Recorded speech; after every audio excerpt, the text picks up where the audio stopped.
name's Gus. I'm Ben. We're from Young Guns on Rockin 101, the rock station. Tell me all the stuff that you want to promote, because I'm sure you got a ton of stuff that you want to get to, so I want to get to that first. Cool, okay, we have a new single. This is kind of hitting the radio now. It's called Rising Up. That's kind of a big stomping rock song. We're really excited about it. And that is off our forthcoming album, which is called Ones and Zeros, and it's due out on June the 9th. So those are the two things that we're promoting right now. Very cool, very cool. And this is your big tour of the United States. Obviously, you're not from here. Nope, we're from London, England.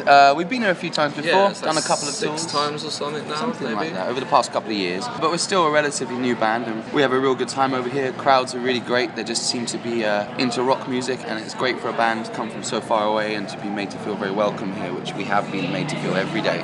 It's really good, it's really positive. Excellent. Any familiarity with the movie Young Guns? Did it have anything to do with anything at all? Unfortunately, I'm pretty sure it did. It was like it was a drunken decision before we were even a band. We were just a bunch of friends writing music. We used to live together in the centre of London, and we were going out and causing trouble, and we felt like a bit of a gang, a bit of a clan, and we used to have a different guy playing guitar in the band, and it was his idea. He's no longer in the band, but it's not because of that.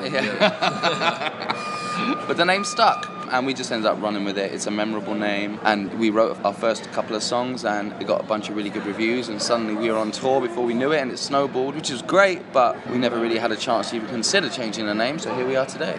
When was the last time you saw your home? Actually, it wasn't that long ago this time. We just did a tour in the UK before we came out here, so we've been away about a month and a half at this point. Yeah, we're just gearing up now for like a pretty busy, like we said, the record's coming out soon, so we're just going to be touring and touring. And we're here for another month, then we go home for a couple of weeks to tour, then we come back out here for another month, then we go home, and so we'll see our home very little this year. We're okay with that. Yeah, we're fine. I think at this point. How do you like the chaos of touring?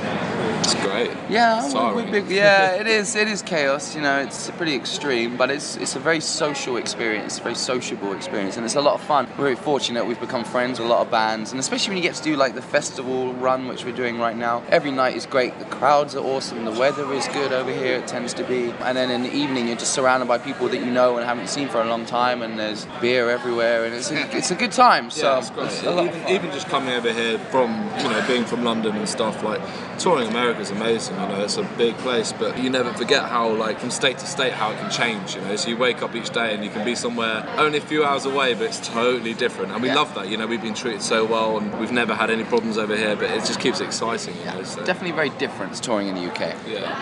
What was the biggest challenge you've had to overcome? Over here? Anywhere. Oh, right. Okay. In general, or on the tour? You're finishing the album, finishing the fucking album. Yeah. It's difficult, I think, especially as like we started this band 6 years ago.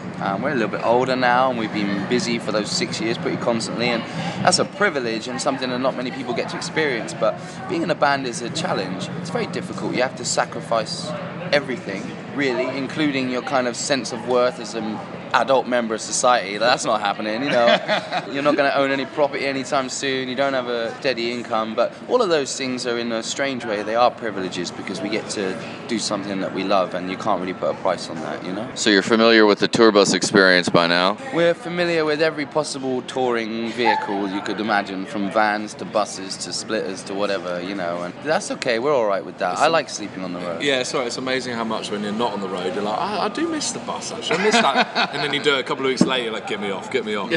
We're quite good with, like, not stepping on each other's toes too much, and we don't usually get woken up by someone like... We're not one of those bands that kind of kicks off and has like fist fights and stuff. We're all friends, and we kind of respect each other and each other's space, and I think that's important, and that makes it easier. Yeah. Very cool. I remember the stories of Queen touring the United States in a station wagon back in the day, so you guys have got to step up on them a little bit. Right. I mean, it didn't do them any harm. Look where it got them, so if that's what we got to do, that's okay. Very cool. Well, tell me about how you guys formed together, and whatever you can tell me about the genesis of you guys individually as musicians and how it came together as a band. We're all kids from the 80s, and so I think, growing up, all of our kind of early formative musical experiences was the music of that period. I personally grew up surrounded I was in a musical family, and my mum grew up loving stuff like The Police and all that kind of thing. So and Michael Jackson, that was my early stuff, and got into rock and metal through my older brother. Used to steal his Nirvana CDs when I was a kid. Mm-hmm. And then I met these guys. These guys all grew up in the same area, just outside of London. I grew up in the centre,